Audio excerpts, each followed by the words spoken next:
The truth is that after Wind of Change became such a big success around the world and we went #1 in so many countries, Rudolf was the guy, I must give him the credit for that, he always was saying, you know, it makes no sense to make a Russian version of Rock You Like a Hurricane, but with Wind of Change, you know, with this message, it's something nobody ever did before. No German artist ever was singing, or no Western artist, you know, was ever singing in Russian.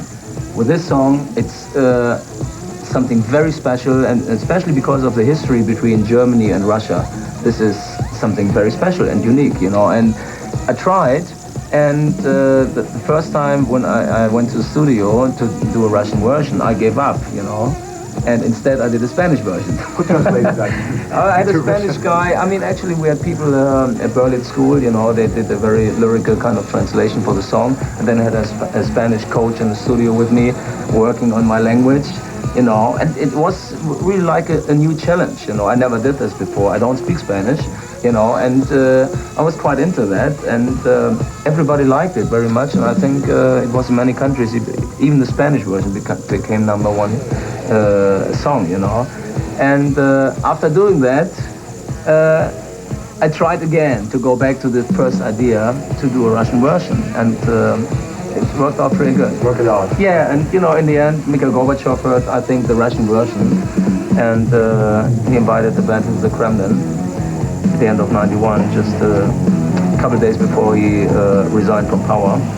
And so we went back to Moscow and jammed the Russian version in front of Russian television, you know, inside the Kremlin. How's the name of the song in Russian? In Russian? Yeah, how do you call it? What's the name of the song? In Russian. Well, I can sing the first verse.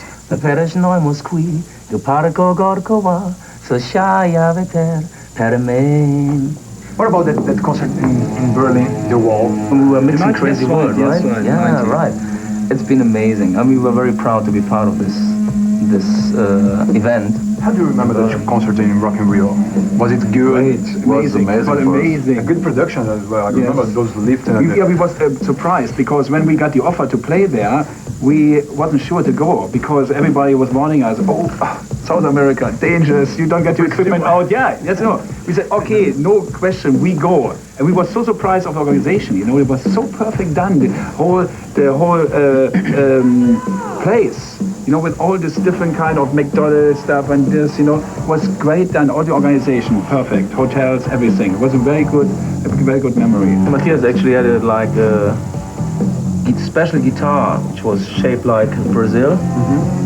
The map of the country, yeah. Yeah, right. The logo of the Rock in Rio Festival looked like a guitar, so we were approached by somebody of the organizers like half a year before. I think we met him in San Juan where we were playing, and so I saw this little, like the catalog and with all the ideas, and the site wasn't even built, and then I called up the guitar company, asked him to make a guitar and in the national colors and the flags of Brazil.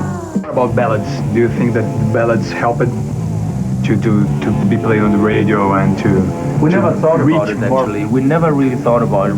The ballads were always part of the Scorpions. We always had ballads. Listen to Lonesome Crow. It's a beautiful ballad on that album, In Search of Peace of Mind. We always had ballads. You know, I'm not the biggest screamer in the world, you know. I'm not...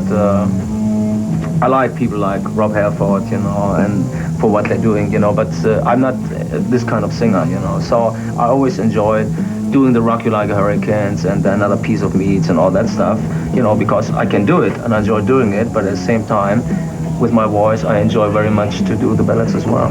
And it's good to show all kinds of emotions, you know, otherwise it's boring. But don't you think that it's a bit more pop, the ballads now, than in trance, this kind of ballads, the Lonesome Crown?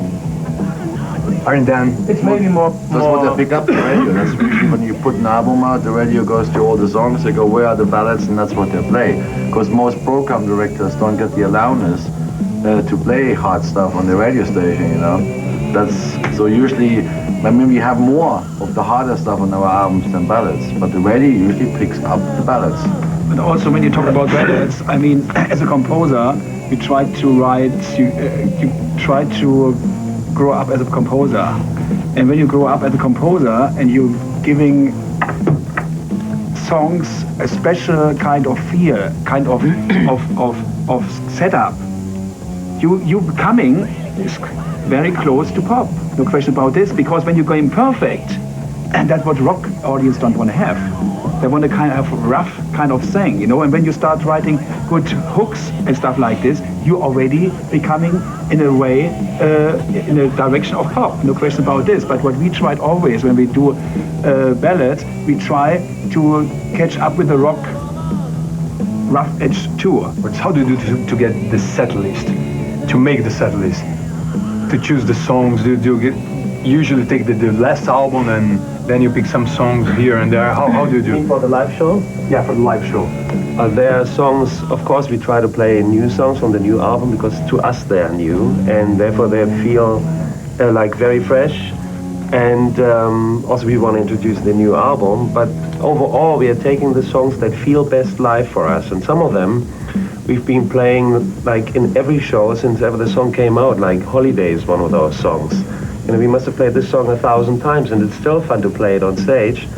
And so basically we picked like the songs we think are the best ones from each album and also that feel good to play live on stage.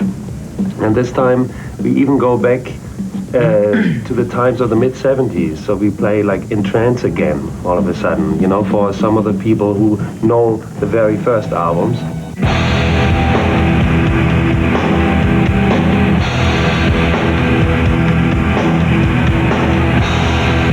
Sometimes and playing every day, every time that you go on stage you give 200% of yourself. The trick is to go to new places, and that's like we talked at the beginning, we always wanted to go everywhere in the world, and it's great that we have, after all these years, that we still have the chance to go to new places, see new people, you know. It's the first time we're here in Sao Paulo today, you know. I mean, we played in Brazil, like Rock in Rio, but this is still feels so new for us, you know, and going all over South America, like Argentina, Chile, and Venezuela. We just played a couple days ago in Mexico City, you know, which was great. You know, I think that's the biggest source of inspiration. It's always the kick to go out there, meet new people, different cultures, you know. Challenge yourself. And it's, again, it's a new challenge. You always, you stay hungry. You want to do it, and therefore, it's never easy. Nothing's for free in life. You always have to give.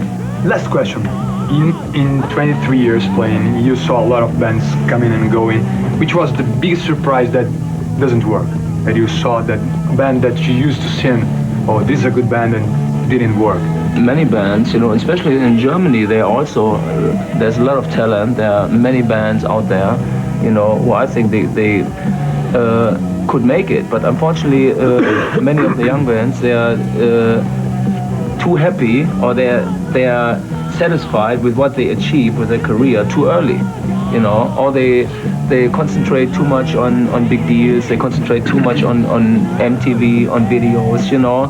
They should concentrate on, hey, let's play, even in small clubs, let's play in front of people, you know, and get the experience, because rock and roll is live, you know. It's about playing live in front of an audience, you know. Everything else is an extra, you know. But these days, many bands, they concentrate on, let's have a great video and, you know, and become famous overnight. You know, it's not working overnight, and especially in a long career, rock and roll career, I think it's important, believe in yourself and play in front of people. That's always, you can survive.